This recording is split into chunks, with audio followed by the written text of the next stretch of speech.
here is a 1971 455 HO aluminum intake manifold. This is a reproduction done by the parts place. And you might ask, why do I need this intake manifold? Well, I want to have some flexibility. Aluminum's a material that's easier to work with than cast iron. And I can either run a quadrajet on it, which it's set up to do right now. And I've been thinking about using a throttle body fuel injection, something like the Holley Sniper. And the Sniper throttle body has a spread bore and a square bore bolt pattern. So it would bolt onto this intake. And I'd have to come in here and modify this flange to get it to fit with the square bore Venturis, but working with aluminum, that would be pretty easy. So it would be versatile, and an aluminum intake manifold, it just looks cool. So those two things, those are the reasons I bought it. You know, a couple interesting things about low profile dual plane intake manifolds for Pontiac. Other than the factory manifold, there's really only one other choice, and that's the Edelbrock Performer. But the Performer has issues, whereas the intake port cross-section is really designed for a 350 versus a 400 or a 455, so the cross-section area is small, so it won't move as much air as a factory intake. So a factory intake actually will outperform an Edelbrock Performer on a 400 or a 455. And really that's the only choices you have for something that'll fit under the hood of my formula, where I don't have a lot of hood clearance.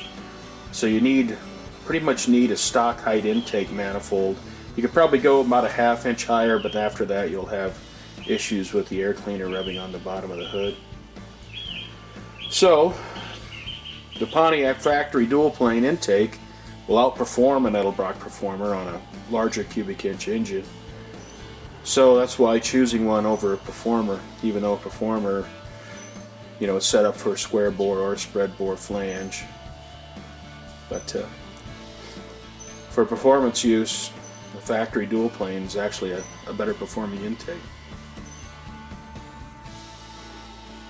Alright, as I said, this intake manifold is manufactured by the parts place. And I think any of these intake manifolds, regardless of where you buy it, I think they all come from the parts place. And they manufacture some other things that are unique to the cars and actually pretty desirable, such as the ram air system I put on my formula. That came from the parts place. And also the Hurst dual gate I have in the car. Although they didn't really manufacture the dual gate, they just assembled them from parts that Hurst had left in their inventory. But one thing about the parts place is I appreciate that they make these products available, but unfortunately their quality is not that great. So we take a look at this intake. And we come around here, and we got a section that was welded up. I don't know if the casting was thin here, and they just put a glob of weld on there and then ground it out. But you know, I assume the guys that are buying this intake manifold are putting them on restorations, or in my case a modified car. But still, I mean, you want the intake manifold to look nice. And another issue is a casting flaw right here, and that you won't see too much, but this you could potentially, that would be pretty visible. Right, another issue with the quality is the casting itself, and the intake ports. You can see they're not very uniform in size. And these are staggered in height, but I was looking at pictures on eBay of factory intake manifolds, and it looks like they were also staggered. I don't understand what that's all about, but can't lay that all on the parts place. This is a Mr. Gasket Ultra Seal gasket, and if you look at it,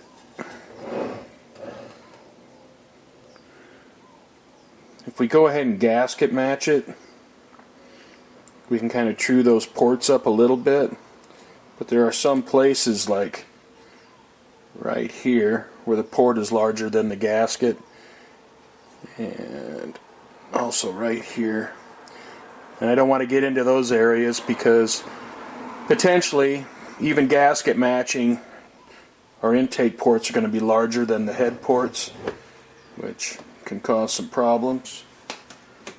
But being this is just a street car, it's not a race car, it shouldn't be a big deal and it shouldn't be too noticeable.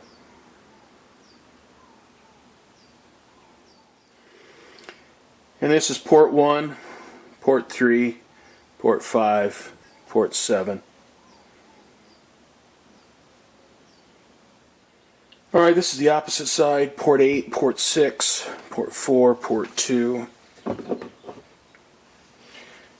And you can see we have a lot of irregularities here where the port sizes are quite a bit different. And you look at the width between these two. And same over here, height.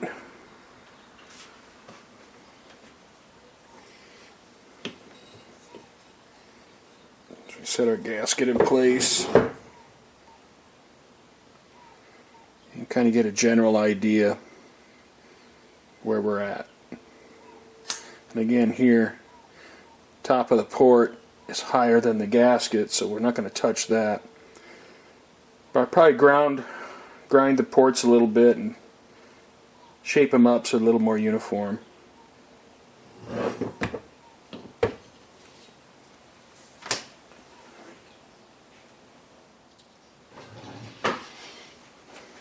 Alright, thinking along the lines of a Holley Sniper throttle body fuel injection. If it uses the spread bore holes for the flange, but it has square bore venturi. So you'd have to come in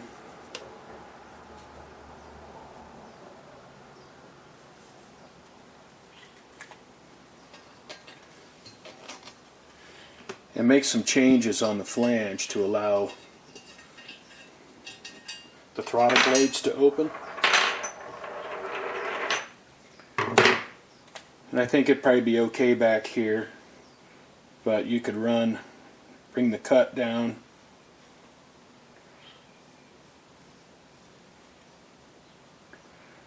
and then taper it into here, and same here, just round it here, round it there. So you would take out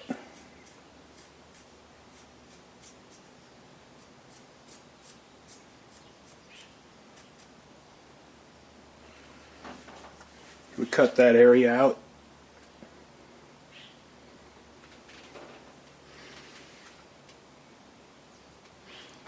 And you take a bunch of material out of this side, and this is the deep side of the plenum. So you're going to add a little bit of volume to this side of the plenum since there's so much cast aluminum here. But I don't think it would make that much difference. So, even if I use a quadrajet on it, I think I'm going to make this modification, because that way in the future I don't have to pull the intake off and go in and grind it if I want to switch to a throttle body fuel injection in the future. And making this modification, it won't make any difference on how the quadrajet works. So that's something I'll want to do as well.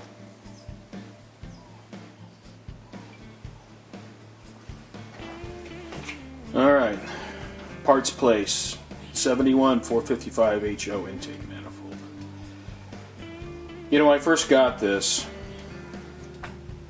I was disappointed in some of the quality issues. And it's interesting that when I opened the box, there wasn't even any packing in the box. It was just an intake manifold in a box. There was no packing, no nothing. And sometimes you just wonder why we work on Buick Olds and Pontiac cars when we can all have a 69 Camaro with a 350 and go down to the grocery store and get parts for it. And then for the BOP stuff, you know, we get products like this, which are useful, but they're not usable right out of the box. You have to work on them, and you have to manipulate it a little bit. You may have to modify it, but you know, I guess that's just how it is when you have a niche brand car. What I really like to see is one of the manufacturers that cast aluminum engine parts to cast an intake manifold like this for formulas and Trans Ams and even GTOs that have the low profile hood issues, you know, where you can have the performance of this intake manifold or the factory dual plane manifold, but cast it with a Holley flange where you could bolt on a square bore Holley or a quadrijet